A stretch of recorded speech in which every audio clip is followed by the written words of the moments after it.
Girls, if you're experiencing bloating, period pains, hormonal issues, or acne, you need to sit down because I'm about to tell you how to advocate yourself when you're at the doctor's.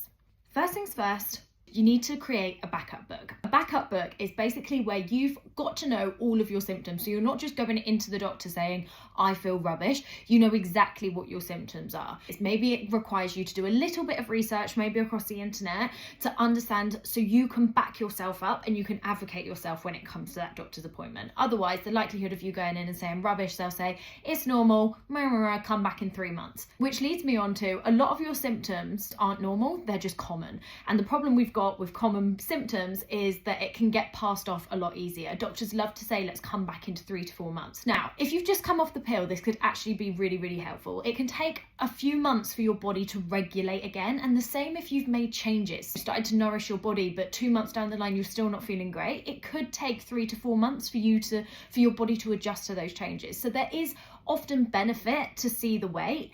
But if you've had consistent acne, consistent bloating, consistent ovulation pains for months and months and months, that's not normal, it's just common. Now is the time to advocate for yourself. Remember that little backup book that you can help so you understand your body and your symptoms, but also maybe have a slight idea around what it is you want the doctor to do.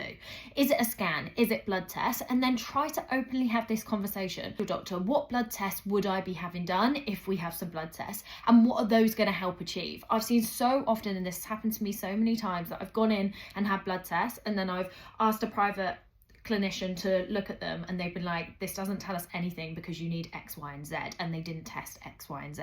Also worth noting that when blood tests come back, a lot of the time they come back normal. This is because the NHS range is really, really wide. So you need to look into it properly. That are they on the lower end of normal? Well, then that's something that maybe you can start acting towards. Which actually leads me on to the next thing, is making sure you get a copy of everything. Finally, if you're still not getting anywhere with the doctors and you do have extra funds to be able to do this, I would recommend that you go private first, pay for your blood test, pay for your scans, pay for those sorts of things. If anything's flagged, what tends to happen is you would then get referred to your doctor. This happened with me. I worked with Holly Dunn Nutrition. My bloods were flagged up and she referred me to my doctor. Suddenly I was straight into the system and being seen and having more tests straight away. I don't know why, but this has happened twice for me now and has worked every single time to make sure I get seen by the doctor.